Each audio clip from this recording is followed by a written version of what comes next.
Alors bonjour citoyens du monde.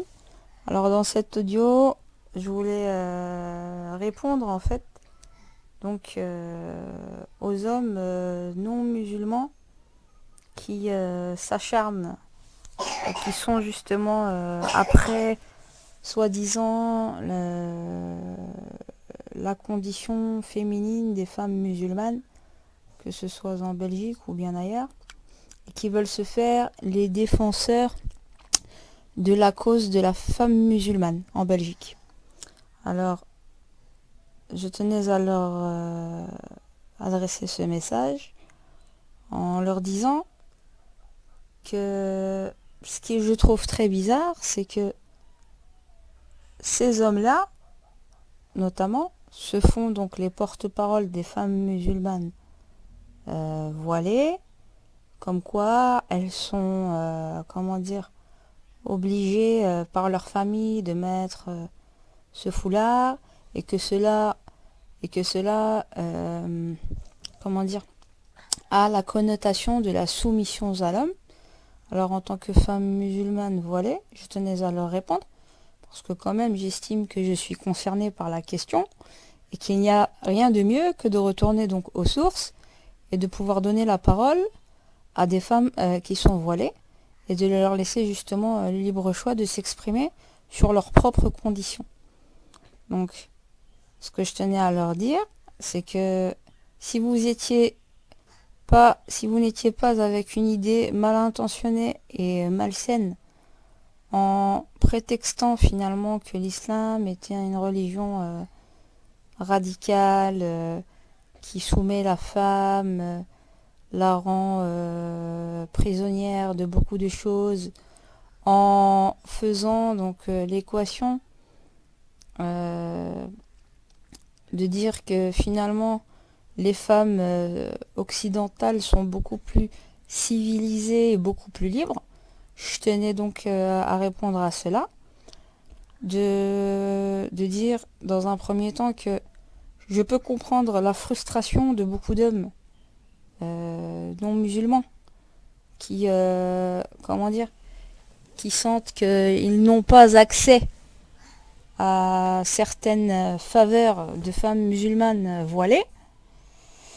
C'est-à-dire le fait de ne pas pouvoir avoir accès à, comment dire, à pouvoir regarder leur apparence entière donc leur chevelure et tout le reste. Et comme on dit, eh ben, de la frustration naît la haine. Voilà. De la frustration naît la haine. C'est comme un enfant à qui on a donné un joujou et qui a eu l'habitude d'avoir tout ce qu'il voulait pour qu'il ne crie pas. Et c'est exactement ça.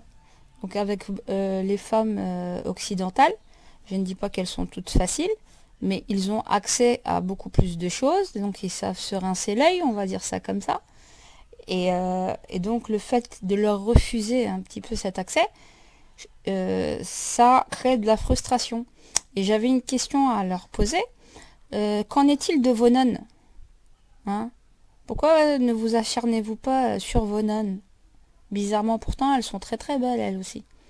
Donc, au lieu de vous faire soi-disant les porte-paroles des femmes musulmanes voilées qui sont oppressées, commencez déjà à vous occuper de vos nonnes et de vos femmes soi-disant pseudo-libres, parce que il y a qu'à voir les statistiques des femmes battues, hein.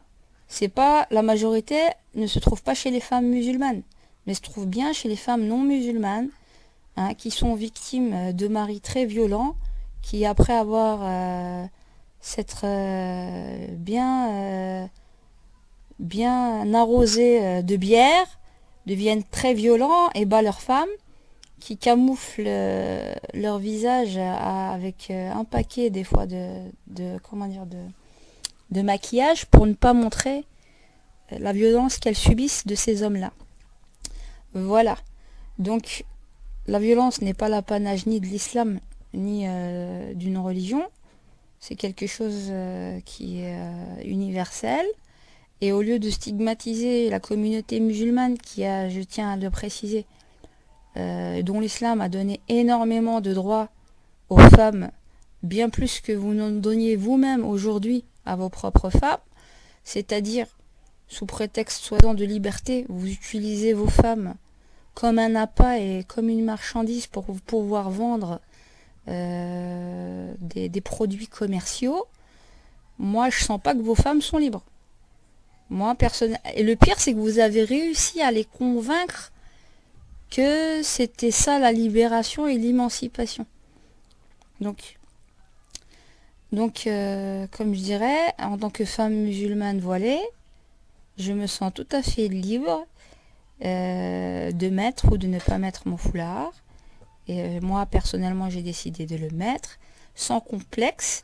Et ma religion m'a donné énormément de droits et bien plus de droits que vous ne pouvez prétendre en avoir dans votre propre conception de la libération de la femme. Voilà.